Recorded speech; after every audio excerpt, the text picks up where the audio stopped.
Hello everybody, कैसे हैं आप सभी। कैसी चल रही है आईपीएस पीओ मेंस की तैयारियां।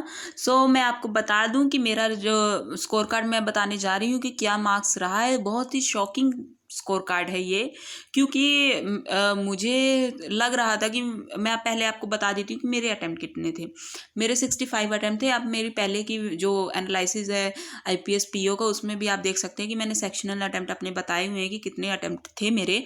तो मैं आपको बता दूं कि मेरे 65 अटैम्प्ट थे। सेक्शनल में बता देती हूँ, 27 मैंने रीजनिंग में किए थे, और उसमें इंग्लिश में मैंने 24 किए थे, एंड 14 क्वेश्चन मैंने क्वांट में अटेम्प्ट किए थे। तो मुझे लग रहा था कि हो सकता है, पहले तो मुझे इतना डर कि कट ऑफ क्या जाएगी क्या नहीं जाएगी, पर सिलेक्शन, चलो रिजल्ट स्टेटस में देखा था मैंने, सिलेक्शन हो गया था मेंस के लिए। फिर मुझे ये लग रहा था कि कट ऑफ अगर ऐसी गई है, मतलब क्या कैसी गई होगी, या तो कट ऑफ कम गई होगी। फिर मुझे मार्क्स लग रहा था कि हो गया, फिर कट ऑफ 50 के आसपास गई होगी और मेरे 54-55 तक मार्क्स आए होंगे, क्योंकि मैं 56 तक मार्क्स मतलब एक्सपेक्ट कर रही थी कि इतने आएंगे। लेकिन मैं आपको बता देती हूँ, क्योंकि मुझे पता नहीं क्यों क्वांट मेरा खराब गया था, तो मुझे लग रहा था मेरा पूरा पेपर ही खराब गया है। ना ही मेरी रीजनिंग में अच्छे स्कोर आएंगे, ना ही इंग्लिश में आएंगे, और ना ही क्वांट में आएंगे। मुझे अंदर से ये फीलिंग हो रही थी, मुझे सेटिस्फाई ही नहीं थी मैं इस बार अपने एग्जाम से आईपीएस पीओ के। लेकिन मैं आपको बता देती हूँ कि मेरे कितने मार्क्स आए हैं। शॉकिंग सा है कि आप देख सकते हैं, शिफ्ट 20 तारीख की शिफ्ट थी, मेरी लास्ट शिफ्ट थी। और यहाँ पर आप रीजनिंग का मैं दिखाऊं तो रीजनिंग के मेरे यहाँ पर देख सकते हैं कि 25, मैंने 27 अटैम्प्ट किए थे। रीजनिंग में तो गलत हो ही नहीं सकते, क्योंकि मेरी रीजनिंग में एक्यूरेसी बहुत अच्छी रहती है। रीजनिंग का मैं कभी भी गड़बड़ नहीं करती हूँ एक्यूरेसी के लेकर के। मैं बहुत अच्छे से उसे करने की कोशिश करती हूँ कि मेरा जो एक्यूरेसी वो डगमगाए नहीं। तो इसमें चलो 1-2 नंबर कैसे कट गया, क्या हुआ, ये नहीं मुझे पता है, हो सकता है। लेकिन इंग्लिश की बात करूँ, इंग्लिश में मैंने 24 अटैम्प्ट किए थे, तो इसमें मेरे 20.25 आए हैं। तो इंग्लिश की अगर नॉर्मलाइजेशन की मैं बात करूँ, तो इंग्लिश में नॉर्मलाइजेशन नहीं हुई होगी। हो सकता है 1-2 नंबर कम ज़्यादा हुए हों, कम, I don't know about that. पर मैंने 24 अटैम्प्ट किए थे, तो ये आया, क्योंकि इंग्लिश में एक्यूरेसी इंग्लिश में ठीक है, आने लगी है अब। ये नहीं है कि मैं, लेकिन मुझे इस पेपर का लग रहा था कि पता नहीं मेरा पेपर खराब गया तो मेरे मार्क्स नहीं आएंगे अच्छे। मुझे यही लग रहा था, रिजल्ट भी आ गया था, फिर भी यही लग रहा था कि नहीं आए होंगे, 54-55 तक मार्क्स आए होंगे।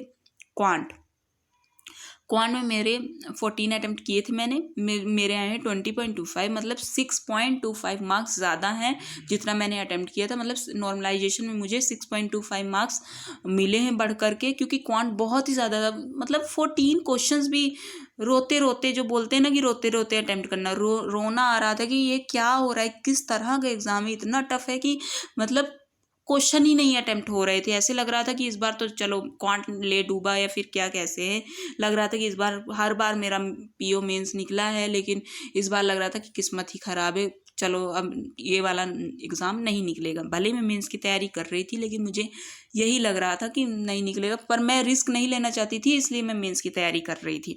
तो मेरा आप देख सकते हैं कि मैंने 65 अटैम्प्ट किए थे, 65.50 मेरा ओवरऑल बना है मार्क्स। कट ऑफ 48.50 गई है।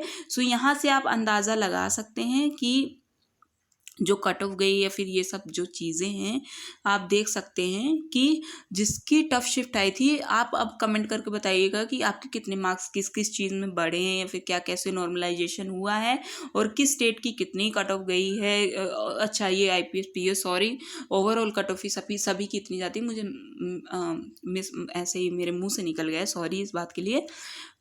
तो मतलब आप ये बताइएगा कि आपकी मतलब ओवरऑल कितना बन रहा है, और कितनी नॉर्मलाइजेशन कम ज़्यादा हुआ है, किस शिफ्ट का कैसे क्या, ये ज़रूर कमेंट कर कर बताइएगा। तो चलो, हो गया एक ये भी स्ट्रेस दूर हुआ कि खुद पे जो इस बार पहली बार ऐसा हो रहा था कि मैं अब इतना कॉन्फिडेंस ही नहीं फील कर रही थी इस रिज़ल्ट को लेकर के। हर बार तो होता है कि कॉन्फिडेंस आप फील करते हो, फिर रिज़ल्ट कैसा होता है कि कभी निकलता है कभी नहीं निकलता है। लेकिन इस बार इसका यही लग रहा था, क्योंकि एक क्वांट की वजह से मुझे लग रहा था कि मेरे ये दोनों सब्जेक्ट भी ख़राब हुए हैं, लेकिन ऐसा नहीं हुआ था।